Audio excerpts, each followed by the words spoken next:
ప్రభునందు ప్రియమైన దేవుని బిడ్డలందరికీ యేసుక్రీస్తు నామములో శుభాభివందనాలు తెలియజేస్తున్నాను. తిరిగి ఆత్మీయ ఆహారాన్ని అందించడానికి దేవుడు నాకు ఈ చక్కటి అవకాశాన్ని అనుగ్రహించాడు. కనుక మీరు జాగ్రత్తగా ఈ మాటలు వినాలని ప్రభు పేరట మనవి చేయుచున్నాను. గడిచిన వారము క్రిందట నేను మీకా గురించి మీకు చెప్తూ వచ్చాను.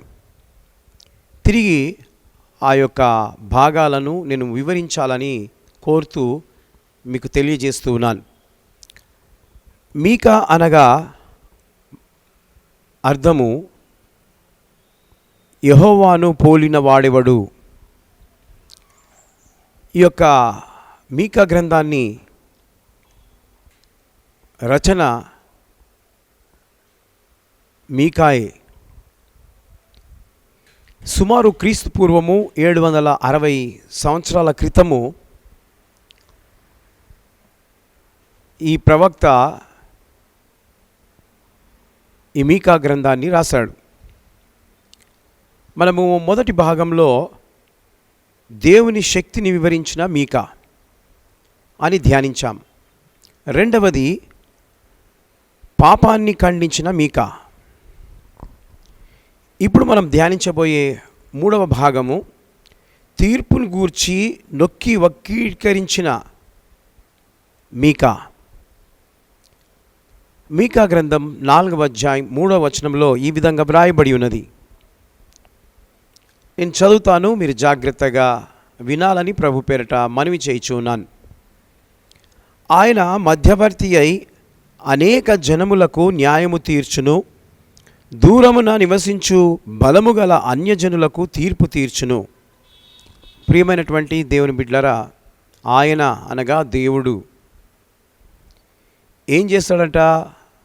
యేసుక్రీస్తు ప్రభుల వారు మధ్యవర్తిగా ఉండి అనేకులకు ప్రజలకు న్యాయము తీర్చుతాడు అని వాక్యంలో వ్రాయబడుతూ ఉంది.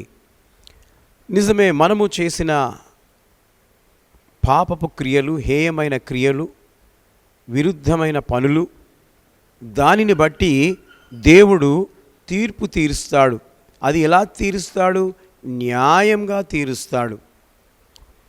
అదేవిధంగా దూరమున నివసించు బలము గల అన్యజనులను కూడా తీర్పు తీరుస్తాడు. ఈ విధంగా యేసు ప్రభుల వారు తీర్పు తీరుస్తానని వాక్యములో చెప్పినట్లుగా అది ఖచ్చితంగా జరగబోతూ ఉంది. దేవుని యొక్క రాకడ సమీపంగా ఉంది కనుక ఆయన రాకడ మనము చూడగలం. కనుక ప్రియమైనటువంటి దేవుని బిడ్డలారా, మనిషి చేసిన ప్రతి పనికి తీర్పు ఉంటుందని ఈ వాక్య భాగము చెబుతూ ఉంది. మనము తీర్పులోనికి వెళ్ళక నిత్య జీవంలోనికి ప్రవేశించాలి. నిజమే, మనము నిత్య జీవంలోనికి ప్రవేశించాలి, కానీ తీర్పులో మనము ఉండి మన మీద నేరము మోపుకునే వారంగా ఉండకూడదు. కాబట్టి దేవునికి మహిమ కలుగును గాక. సొలొమోను కూడా ఈ విషయాన్ని ధృవీకరించాడు. ఏమనంటున్నాడో తెలుసా? ప్రసంగి గ్రంథం 11వ అధ్యాయం 9వ వచనంలో, యవనుడా నీ యవనమందు సంతోషపడము, నీ యవన కాలమందు నీ హృదయమును సంతుష్టిగా ఉండనిమ్ము, నీ కోరిక చొప్పున నీ దృష్టి యొక్క ఇష్టము చొప్పున ప్రవర్తింపుము. అయితే వీటన్నిటిని బట్టి దేవుడు నిన్ను తీర్పులోనికి తెచ్చునని జ్ఞాపకం ఉంచుకొనుము. ప్రియమైనటువంటి దేవుని బిడ్డలారా, దేవుడు నిన్ను తీర్పులోనికి తెస్తాడని జ్ఞాపకం ఉంచుకో.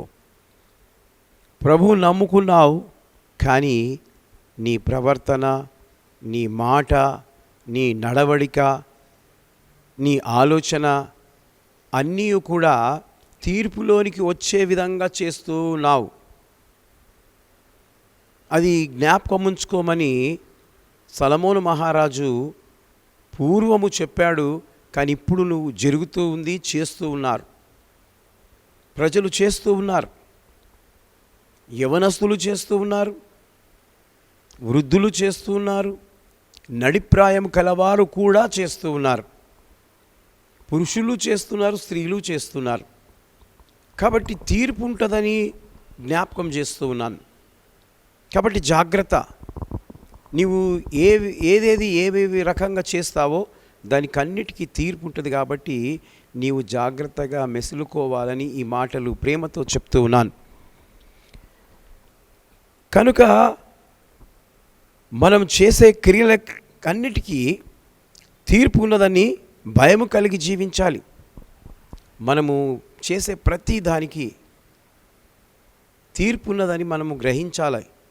ఒకవేళ గ్రహించకుండా మనం చేస్తే ఈరోజు గ్రహించాలని జ్ఞాపకం చేస్తూ ఉన్నాను. తద్వారా మనము నీతిమంతులంగా దేవుని ఎదుట నిలబడాలి. తీర్పులోనికి వెళ్ళకుండా మనము నీతిమంతులముగా దేవుని యొక్క దృష్టిలో కనబడాలి. కాబట్టి ఈ రోజున మీ ఆత్మ తీర్పులోనికి రాబోతుంది అని ముందుగానే మీకా హెచ్చరించినట్లు ఇప్పుడు నేను కూడా మిమ్మల్ని హెచ్చరిస్తూ ఉన్నాను. నీ యవన కాలమున సంతోషపడము, నీ యవన కాలమందు నీ హృదయమును సంతుష్టిగా ఉండనిమ్ము. నీ కోరిక చొప్పున, నీ దృష్టి యొక్క ఇష్టము చొప్పున నీవు ప్రవర్తిస్తే, నీ ఇష్టము చొప్పున ప్రవర్తిస్తే నీకు తీర్పు తప్పదని మరొకసారి జ్ఞాపకం చేస్తూ ముగిస్తున్నాను. దేవుడి మాటలు దీవించి ఆశీర్వదించునుగాక. May God bless you.